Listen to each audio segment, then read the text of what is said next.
Hello, and viewers and subscribers. Welcome to another session of Dr. Barbara Miller's NCLEX Review. Today we're going to be talking about safety and infection control tips that you should know in preparation for your State Board of Nursing. Let's start with personal protective equipment, how to don and doff it. Okay, proper use of personal protective equipment is essential in preventing transmission. The NCLEX frequently tests the correct order for putting on and removing PPEs. So how to put on your personal protective equipment, okay? You want to do the gown, okay, number one, then your mask or your respirator if needed, your face shield or goggles, and your gloves. Some key points that you should always have in mind. You are to wash your hands first before putting on any PPEs. If using your N95 respirator mask, you want to perform a seal check, SEAL, seal check before entering the room. Now, to remove your personal protective equipment, you want to use the pneumonic, the gloves, your goggles, your gown, and your mask. It's like you're going in reverse when you're taking it off. So you want to flip your gloves off, then your goggles or your face mask, and you want to take your gown off on the back and roll inward, and your mask remove last. Some key points to remember for your boards: always remove your gloves first before they are the most contaminated. You want to remove the mask last to prevent inhaling airborne particles. If using an N95 respirator mask, you want to remove it outside the patient's room because you don't want to contaminate the patients further. So you want to wash your hands immediately after removing your personal protective equipment. So the order for donning, putting on your PPEs, your second phase, your mask. For the second phase, your gown. For the second phase, rather, your gown, your mask, your goggles, and your gloves. Okay? Order for taking it off. You want to start with your gloves, your goggles, your gown, and your mask.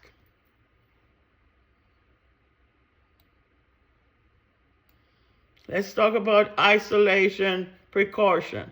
You need to know about the isolation precautions such as airborne, droplets, and contact.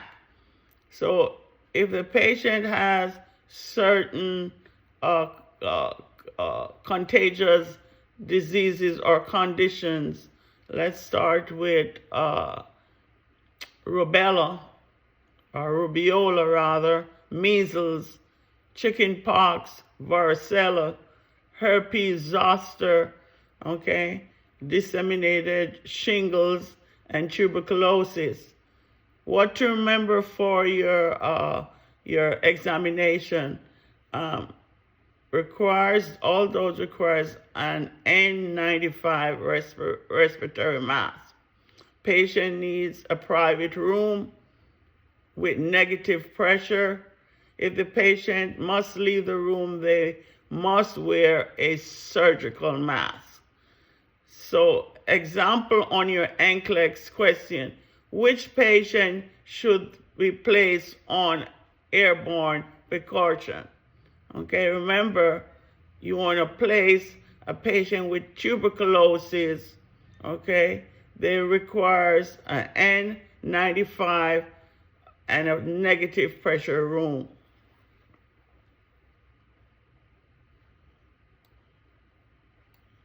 So droplet precautions, use the pneumonic, the Spider-Man for droplets disease. For example, patient has sepsis, scarlet fever, strep pharyngitis, pertussis, pneumonia, influenza, diphtheria, epiglottitis, rubella, mumps, meningitis, and adenovirus. Those are droplet precautions. What to remember, okay? You require a surgical mask within 3 to 6 feet of the patient. You want a private room, preferred court if necessary, with the same conditions. If the patient leaves the room, they must wear a surgical mask.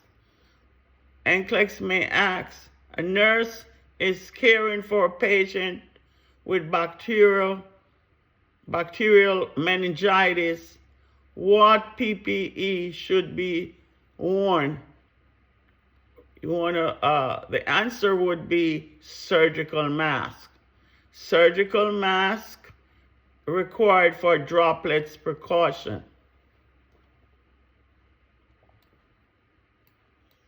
Let's talk about contact precaution. You want to use the pneumonic Mrs. Wee for the contact disease.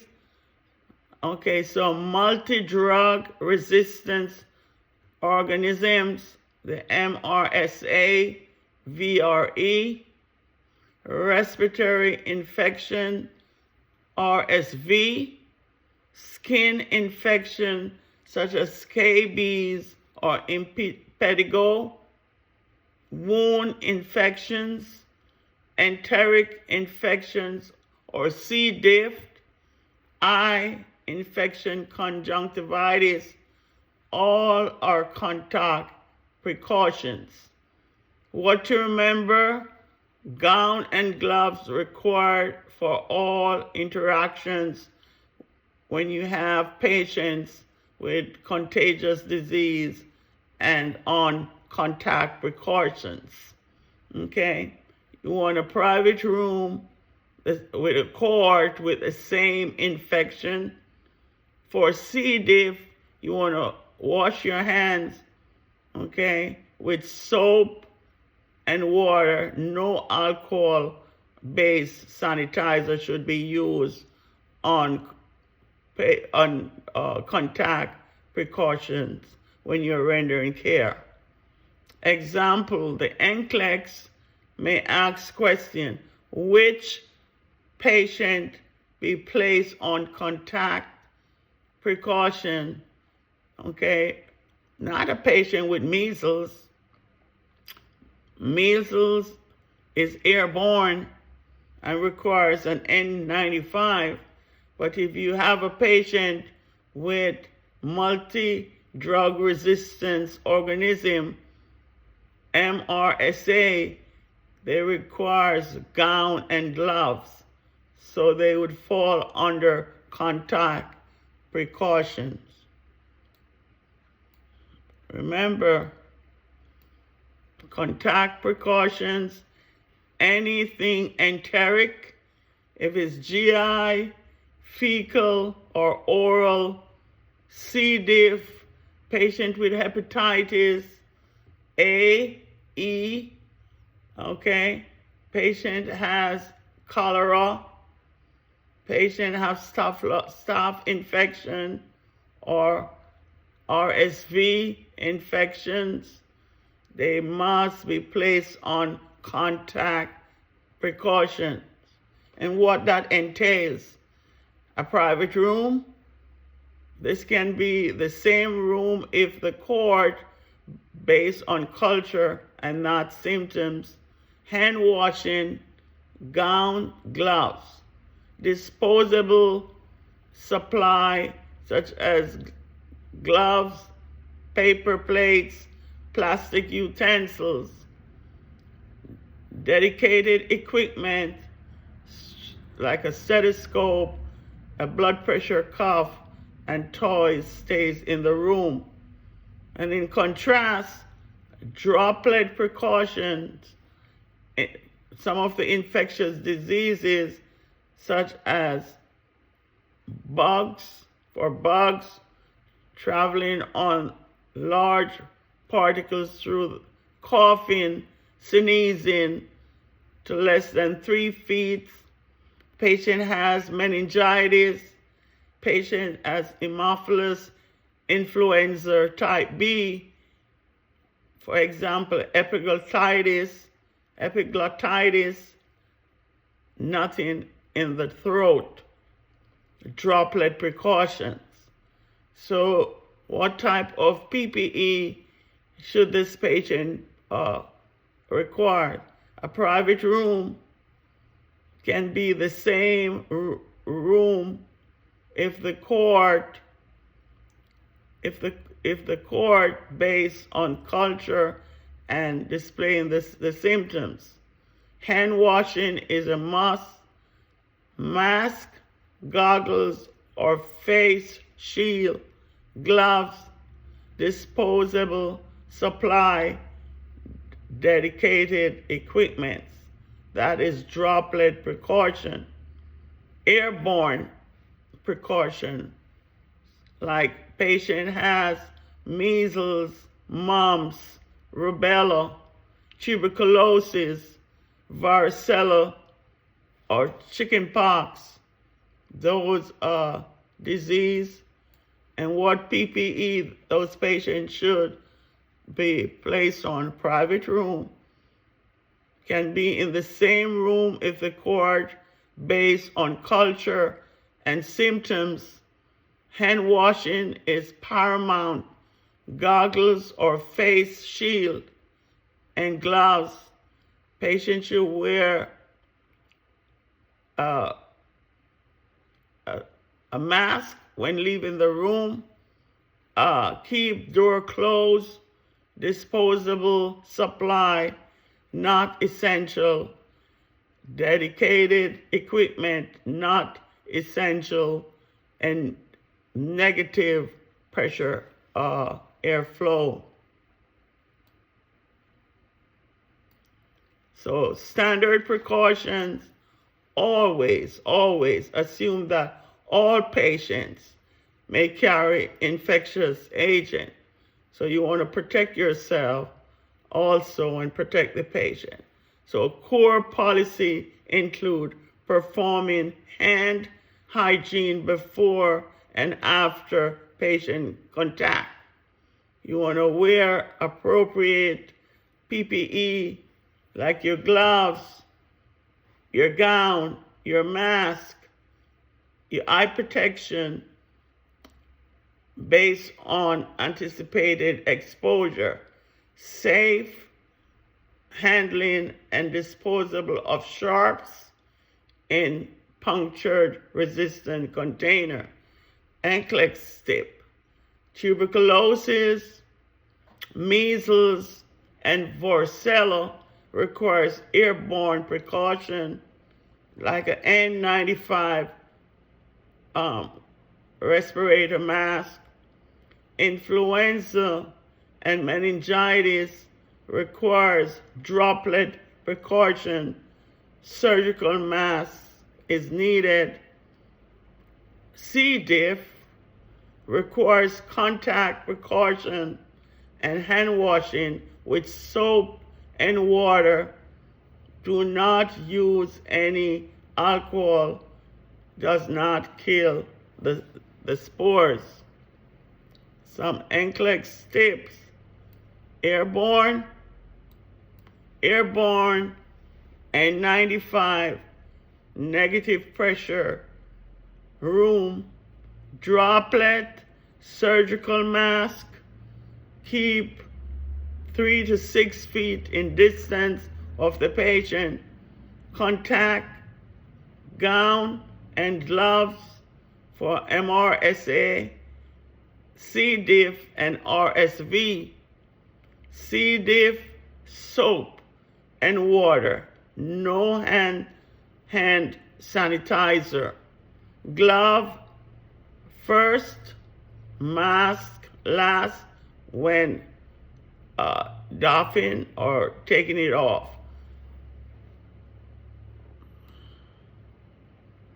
Some common infections, and the PPE requirements: tuberculosis, the infection precaution type, airborne, PPE needed, N95 mask, negative pressure room, measles or rubiola, airborne, N95 mask, varicella, chickenpox, airborne and contact, both precaution. You want to use N95 respiratory mask, gloves, and gown. Herpes zoster, disseminated shingles, both airborne and contact. The PPE needed, N95 gown and gloves. Influenza droplet, PPE needed, surgical mask. Meningitis precaution droplet, PPE, surgical mask. RSV contact and droplet precaution, PPE needed. It's that of a gown, gloves, and mask. MRSA and VRE precaution type, contact, gown, and gloves. C. diff, contact, precaution, and PPE needed, a gown, gloves, hand washing with soap and water. Thank you for watching this short video.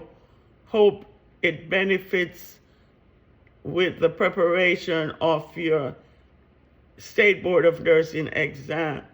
Please like, share, and subscribe to the channel to help it grow. Thank you. See you on another video. Thanks.